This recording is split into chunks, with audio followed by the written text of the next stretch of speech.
y cómo promover esta consulta precisamente desde Cuenca. Buenos días.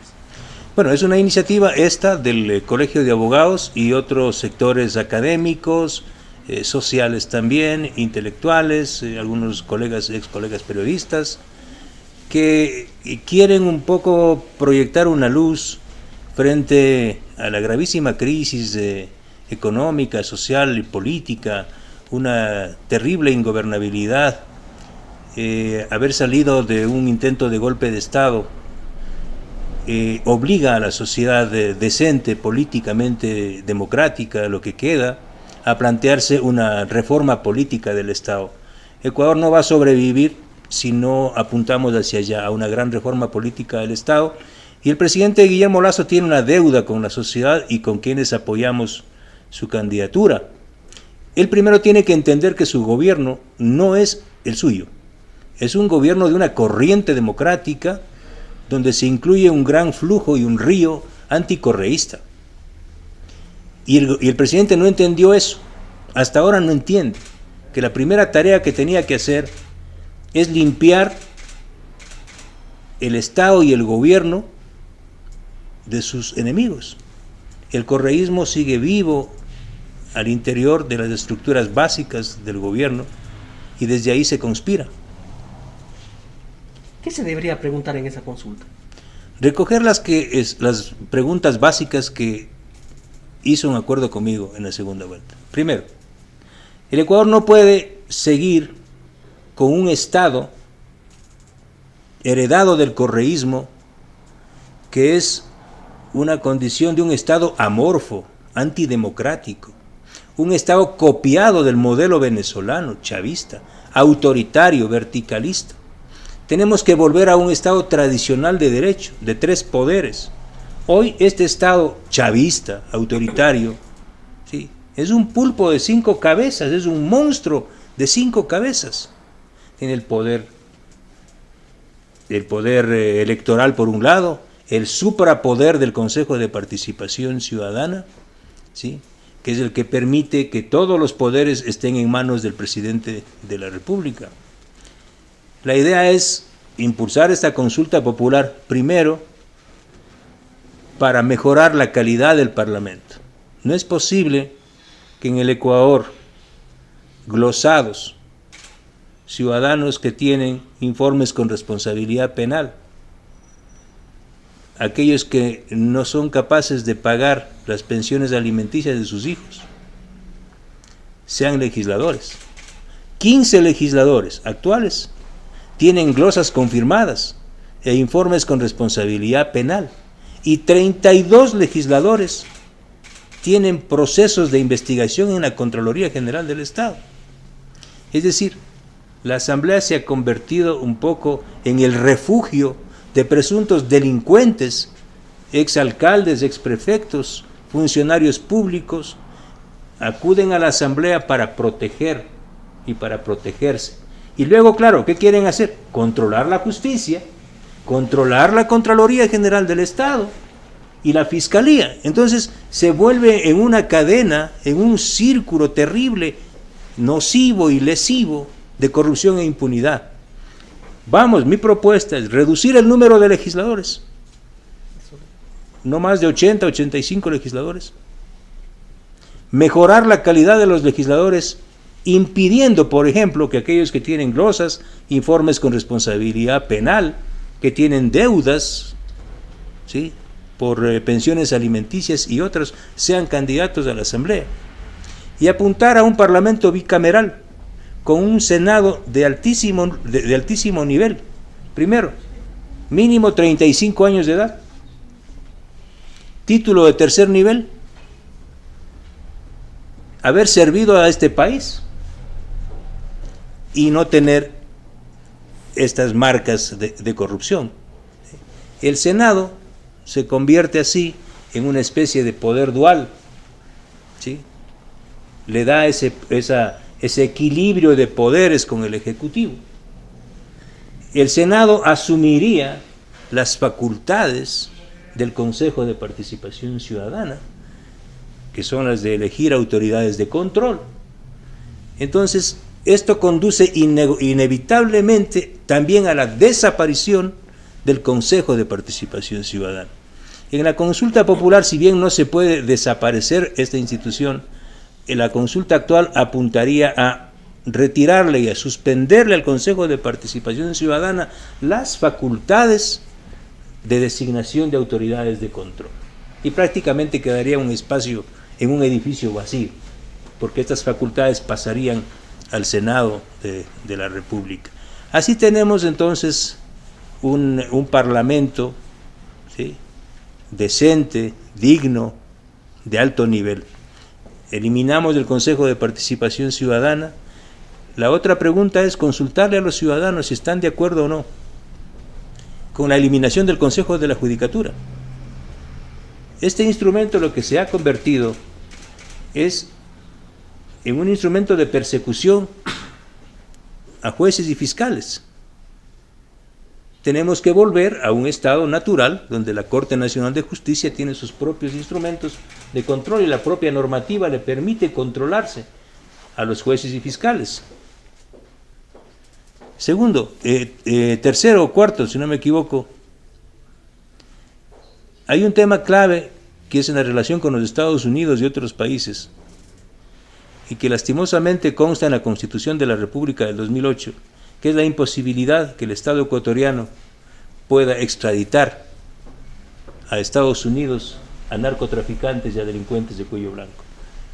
Entonces, otra de las preguntas que deberían ir en la consulta popular es esta: la necesidad de reformar la Constitución para facilitar la extradición de narcotraficantes a los Estados Unidos. Sí, de lo contrario vamos a reeditar lo que pasa en México, que el presidente de México se baja de su caravana a saludar con la madre del Chapo Guzmán.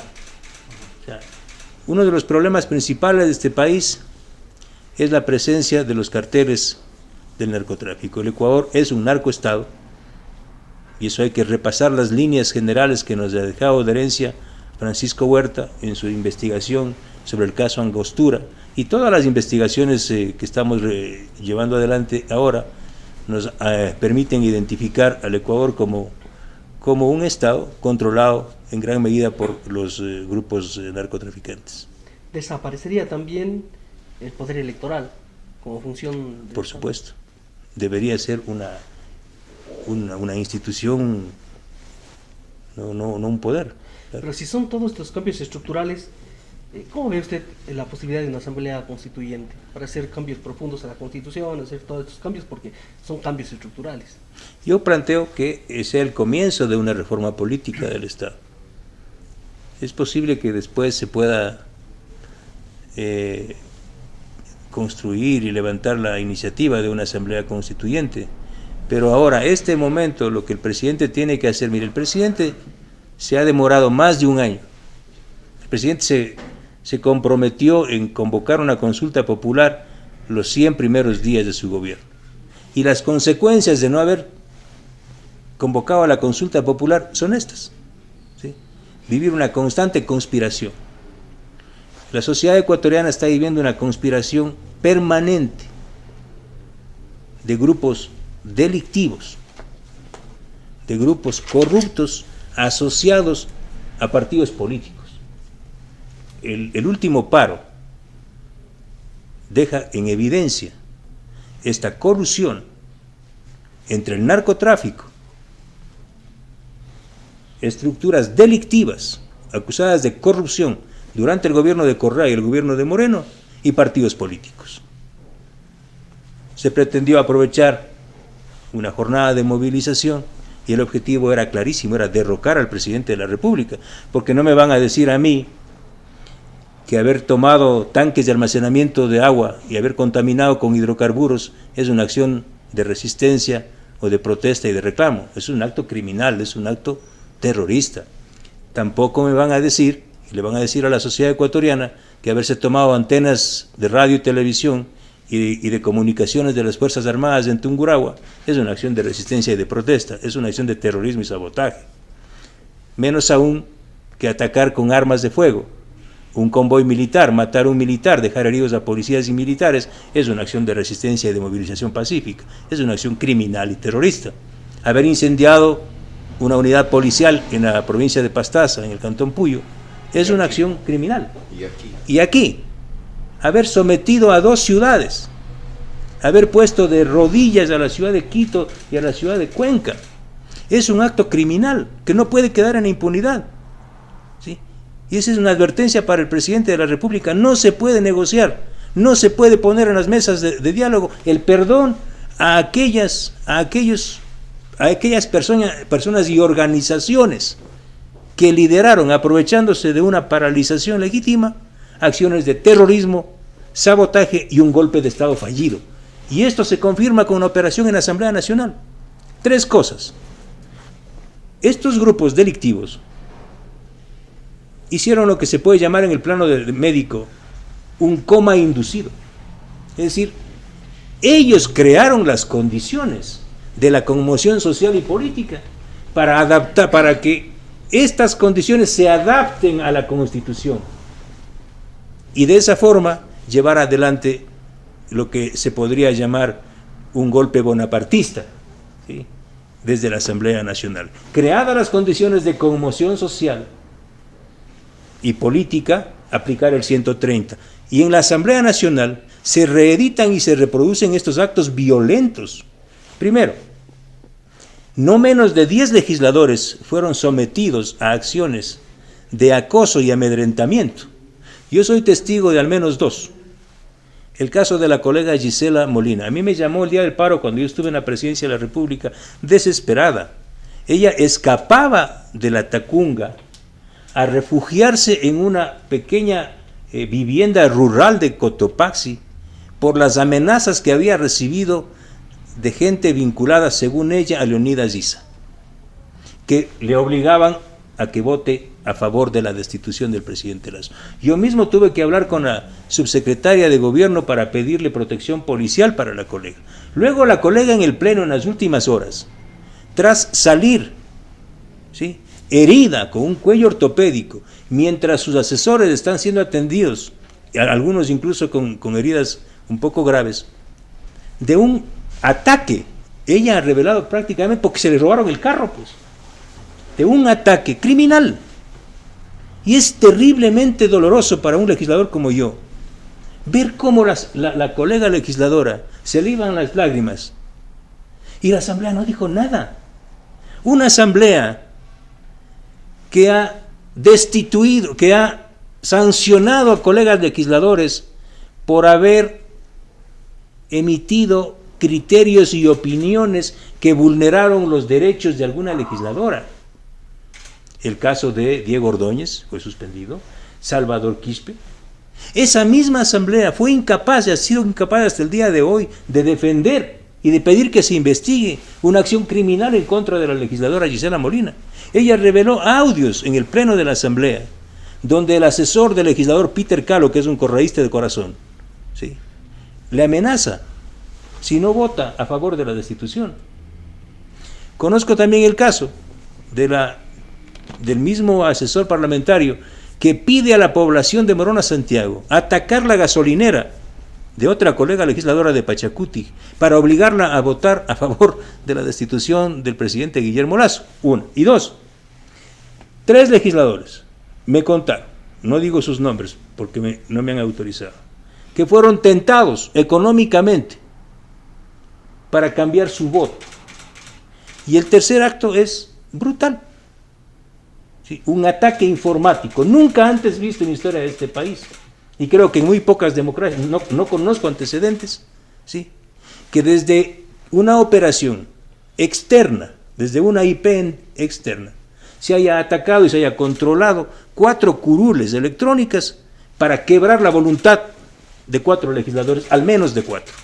¿Esto qué confirma? Que había una conspiración en marcha para derrocar al presidente Guillermo Lasso. Derrocar en el sentido de que fue una mixtura de acciones conspirativas, terroristas, de sabotaje, con una acción aparentemente democrática, aplicando el 130 de la Constitución al interior de la Asamblea. Como no lograron eso, como el golpe no lograron consumarlo, ¿sí? Ahora acaban de tomar, unidos, ¿quiénes? ¿Quiénes se han unido? Satanás con los supremamente cristianos.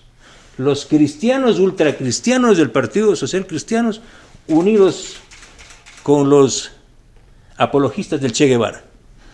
¿Sí? Unes el Partido Social Cristiano y la tercera fuerza, ¿cuál es? Los rebeldes de Pachacuti, que le siguen a quién? Al señor Leonidas Issa, para poner nombres de los líderes de los partidos. El prófugo Rafael Correa Delgado, que es el líder supremo de UNES, el exalcalde porteño Jaime Nebot Saadi y el líder de la última revuelta conspirativa, Leonidas Issa. Los tres acaban de tomar el control de la Asamblea Nacional, o van a tomar el control el día de hoy de la Asamblea Nacional, y empezará una purga, ¿sí? Una cacería de brujas en contra de todos los legisladores que no comulgamos con sus ideales y proyectos. Y también, y lo más grave y peligroso, que ayer ya lo demostraron en el Consejo de Participación Ciudadana, van a tomar el control de la Fiscalía General del Estado, de la Contraloría, Procuraduría, todos los organismos de control, y principalmente de la justicia. ¿Para qué? ¿Cuál es el interés del prófugo Rafael Correa y de los otros legisladores que tienen glosas? Tener un contralor que limpie sus glosas. Es decir, un sastre a su medida, que haga un traje a su medida. Una fiscal que archive las indagaciones previas por Petrochina, Coca-Cola Sinclair, por los viajes de los aviones presidenciales, por los que hay unas glosas que tiene una legisladora, por las glosas del asambleísta Pavel Muñoz, por las glosas de las universidades y de Yachay, etcétera, etcétera. Controlar el Consejo de la Judicatura, para poner jueces a su medida, para que revise las sentencias. ¿Y para qué? Para que vuelva Rafael Correa, para que Jorge Glass, Alexis Mera, María de los Ángeles Duarte y todos los sentenciados y procesados penalmente salgan en libertad y vuelvan al país. Estos casos, colegas y amigos, estos casos judicializados no nacieron de la Fiscalía, nacieron del periodismo de investigación. El señor Alex Bravo, Carlos Pareja, están presos gracias a un trabajo de investigación mío. El caso Odebrecht no nació de la investigación de la Fiscalía, nació de un aporte del periodismo de investigación, del caso Lavallato, de la justicia de Estados Unidos.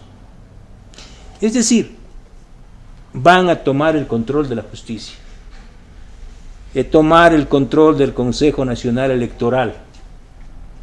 ¿Para qué? Para asegurarse que en las próximas elecciones ellos controlarán los municipios, las prefecturas, las juntas parroquiales. Y le van a tener al gobierno del presidente Guillermo Lasso de rodillas, como un rehén. Es decir, que es lo mismo. Es lo mismo que haberlo derrocado. Le tienen de rehén cumpliendo la carta que les van a presentar. Licenciado, retomando al tema de y senadores, ¿no limita y va contra el derecho a la participación que tienen todos los ciudadanos? Para los senadores se aplicarían estas restricciones. Para la Cámara Baja no, sería como es ahora. Y tiene sentido que el Senado, que eso debe ser un órgano altamente calificado, porque es el Senado el que va a calificar y aprobar las leyes que son construidas en la Cámara Baja. El Senado es el que va a elegir a las autoridades de control, el que va a fiscalizar, es el Senado de la República, ¿sí? Pero para ser legislador, para ser parte de la Cámara Baja, son los mismos requisitos que son ahora. Obviamente tampoco tener glosas, ¿no? Debe ser inmediatamente. Yo creo que a más tardar en las mismas elecciones intermedias, pero si es posible antes, mucho mejor, mucho mejor. La consulta popular le va a poner un nuevo horizonte a la sociedad ecuatoriana. Para mí es el inicio, es la puerta de entrada a una reforma política que le permita al Estado ecuatoriano construirse como república e impedir todos estos proyectos que aparecen de vez en cuando, como el federalismo, el secesionismo, ¿sí? Esto no significa tener un Estado central. Yo creo que el Ecuador debe avanzar a ser una república con un potente y poderoso, ¿sí?, gobierno local. El poder local tiene que estar absolutamente representado. Hacia allá avanzamos, pero no podemos estar nosotros con una asamblea como la que tenemos ahora. O sea, créame, para mí, como legislador, es motivo de un enorme dolor soportar intervenciones de la magnitud, del nivel en que vemos ahora. O sea, hay un maltrato a la ética, a la estética, al lenguaje, hay una pobreza discursiva. Jamás en la historia de este país hemos tenido una asamblea de este nivel. Y duele y molesta mucho. Licenciado, para finalizar, hay 3 proyectos en los que la Comisión de Fiscalización y usted han puesto los ojos a nivel local. Es Huascachaca, el proyecto Tranvía y el contrato de radares de la EMOV. ¿Cómo han avanzado estos procesos de fiscalización? Ha molestado al gobierno que se investigue al gobierno. El caso Huascachaca es un ejemplo de ello, y también es un ejemplo de que la Comisión de Fiscalización no actúa con una fiscalización a la carta. Huascachaca no es que cuestionó o cuestiona un proyecto importantísimo para el país como es la generación eólica.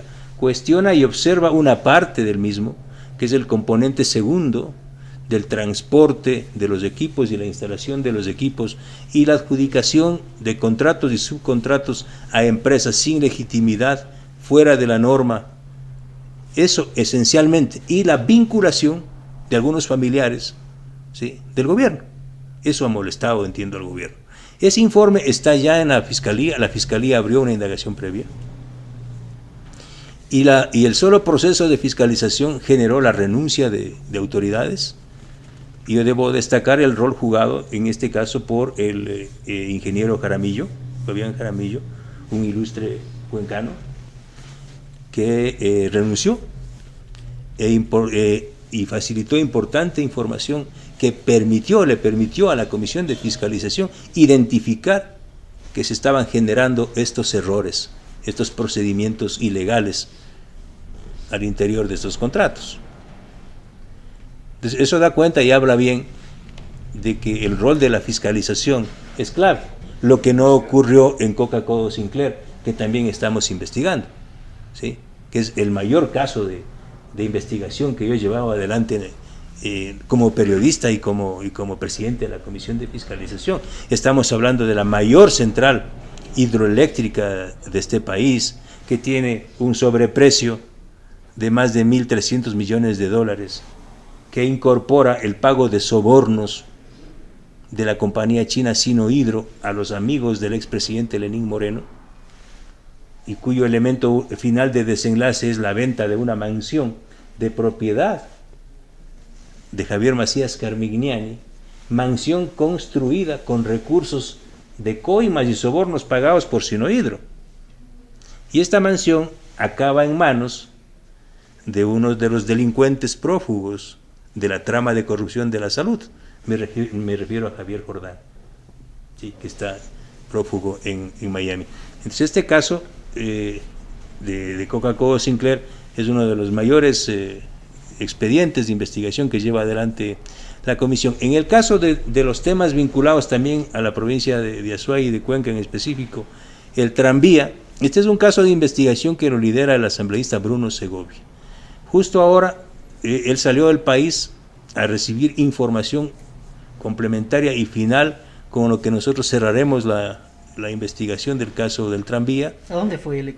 Entiendo que a España, no sé exactamente, pero él pidió permiso a la asamblea para movilizarse y traer al extranjero y traer información. Yo he facilitado ahí la información que ya compartimos la vez anterior sobre el proceso precontractual, las líneas de crédito que se negociaron durante el gobierno de Rafael Correa y presuntas responsabilidades en esos contratos. Y el caso de los radares es también por iniciativa de 2 legisladores azuayos, me refiero a Bruno Segovia y a la colega Sofía Sánchez. Sobre este caso, la próxima semana tendremos una serie de comparecencias sobre el caso de Radares, una serie de comparecencias que fueron retrasadas por el paro. Vamos a llevarlo adelante la próxima semana y con eso cerraremos estos y presentaremos nuestros informes. Y sobre una posible candidatura, primero conocer a nivel local, ¿cómo están estructurando las candidaturas para las seccionales de febrero de 2023? Yo no conozco mucho porque no tengo partido. Mi bancada es la bancada de la Soledad. ¿Le han pedido su apoyo aquí a nivel de Cuenca? Me han pedido, pero yo no quisiera adelantarme. No. Yo creo que lo mejor que le puede pasar a Cuenca y a Quito es el mismo problema. En Quito tenemos 20 precandidatos, ¿sí? Y tenemos la opción de que el ex candidato, el ex alcalde de Yunda, ¿sí?, corra como candidato. Pero si el sector del centro y la derecha, centro izquierda incluso, se divide, como pasó en la vez anterior, con el 20% puede ser elegido alcalde de Quito. Entonces yo creo que la suerte de Quito no se debe reeditar en Cuenca. Yo espero que se unan las fuerzas similares, que se constituyan candidaturas fuertes, y de esa forma podemos ver a quién apoyamos. ¿Usted no ha considerado una participación en las presidenciales que se vienen? Aunque todavía es temprano, por supuesto, pero ¿no ha considerado esa posibilidad? Bueno, tengo mensajes en ese sentido de todos lados. Y yo les he dicho que para grandes causas cuenten conmigo. Esa es una gran causa. Y puede ser. Y solo tiene sentido en un proyecto de resurrección de la República, de reconstrucción de esta República, en una gran batalla en contra de la corrupción, ¿sí?, en contra del narcotráfico. Yo reedito en la lucha contra el narcotráfico y en contra de la corrupción una vieja proclama de este país, que puede ser radical pero es cierta. Este país necesita 4 muertos de lujo. Y en la lucha contra la corrupción, ese es el camino, ese es el objetivo. Este país necesita un liderazgo fuerte y valiente, que se juegue la vida.